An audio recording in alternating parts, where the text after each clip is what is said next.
सिद्ध वैद्य डाक्टर सिद्धिकंठ दास स्मृति अनुष्ठित है आयु आवेगर चतुर्दश वार्षिक उत्सव। भारतर पारंपरिक तथा प्राकृतिक चिकित्सा पद्धति को घरे घरे आदृत कराइबा अतिथि आह्वान। विशिष्ट आयुर्वेदिक चिकित्सक सिद्ध वैद्य डाक्टर सिद्धिकंठ दास स्मृति में आयुर आवेगर चतुर्दश वार्षिक उत्सव एवं राज्यस्तरीय आयुर्वेदिक स्नातकोत्तर शिक्षार्थी कर्मशाला तथा चिकित्सक सम्मिलन अनुष्ठित हो जाइछि। राज्य सरकार नगर उन्नयन और गृह निर्माण विभाग मंत्री डाक्टर कृष्णचंद्र महापात्र मुख्य अतिथि भाव जोगदे भगवान धन्वंतरी पूजार्चना पूर्वक कार्यक्रम को उद्घाटन सह स्वास्थ्य सेवार आयुर्वेद तथा प्राकृतिक चिकित्सा पद्धतिर अवदान संपर्क में आलोचना करथिले। भारतर पुरातन चिकित्सा प्रणाली आयुर्वेद को घरे घरे आदृत करने सह एहार प्रचार प्रसार पर आयुर आवेगर प्रयास स्वागत योग्य पदक्षेप बोली मंत्री डाक्टर महापात्र मत प्रकाश करथिले। वेदर विज्ञान वेदर आयुर्वेद ये सब वेदर सृष्टि और वेद बहु पुरातन वेदर ही ये पृथ्वी भी सृष्टि ये जनता जनार्दन सब किसी सृष्टि वेद वेद भितर ही आयुर्वेद तो आयुर्वेद रे एते कथा अछि जो तरे किछि ही आउ कोथरे ही नै। आयुर्वेद आमे जदि पुरातन अमल को जीवा राजा महाराजा अमल देखिबा सेते बेले भी युद्ध समय समस्त खंड विखंडित होउथि समस्त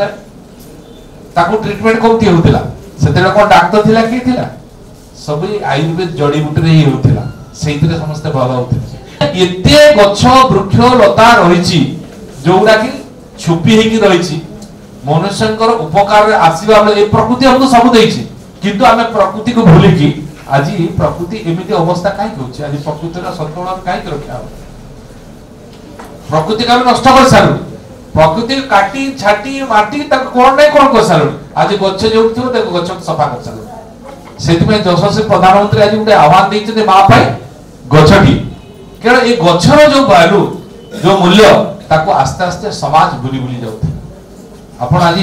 गछ कथा चिंता करतो केते प्रकार ये जो कोरोना महामारी कथा हमर आलोचना होतिला कोरोना महामारी कथा टिके चिंता करले जेतबे एते बडा हाहाकार पडुथिला कोरोना र कथा थिला सेते लोक किछि बुझिलेनी कोडा पान कले काढा आउते गिलोय समस्त खुजी बुलले गिलोय को पीचाले गिलास गिलास का गिलोय भितर एते इम्यूनिटी पावर थिला एते लोकर रोग प्रतिषेधक पावर थिला ताकू समस्त भूली आम मयूरभंज रे काईर कथा बाहला काई जाइटेक मने मिल गला काई खाई कि केते लोक तार उपकार पाइले छोट छुआ मान थार बड़ लोक पर्यंत काई खोइले त ये प्रकृति हमको सब देछि।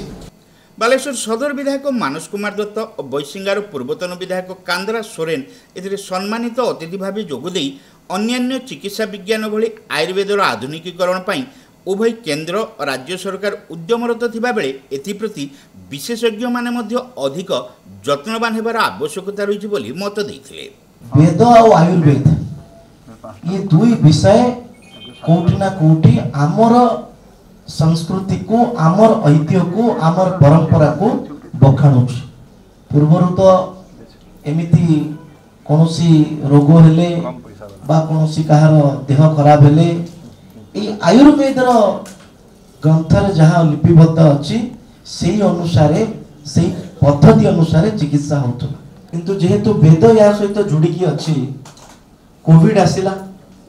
कोरोना काल रे आमर जेते आयुष डॉक्टर अछंती जो माने अवहेलित थिले जो माने को समाज आड़ो आखिरे देखुतला से माने प्रमाण करि देले कोरोना रा जेते आईसीयू थिला के जुगे वेद शास्त्र रा द्वितीय उपाय नहीं जुगे जुगे आयुर्वेद मध्य द्वितीय उपाय नहीं एटा आपण माने प्रमाण कर दैछन।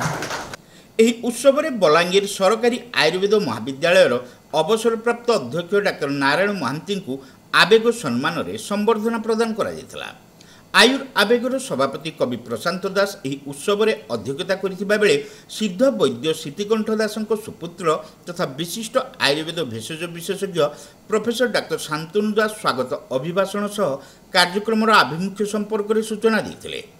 एही अवसर में अवसरप्राप्त आयुर्वेद चिकित्साधिकारी डाक्तर हरिश्चंद्र पति को वैद्य रत्न मागुणी ब्रह्मा संबर्धना प्रदान करा जायथिला। सेहीपरि चलित वर्षर श्रेष्ठ आयुर्वेद स्नातक ब्रह्मपुरर केटीएस आयुर्वेद महाविद्यालय छात्र डाक्तर गौरव कुमार पंडा और पुरी गोपबंधु आयुर्वेद महाविद्यालय छात्र डाक्तर स्वागत कुमार पंडा को आयुर आवेग संबर्धना प्रदान करा जायथिला। डाक्तर जयदेव पंडा शेष समस्त को धन्यवाद अर्पण करथिले।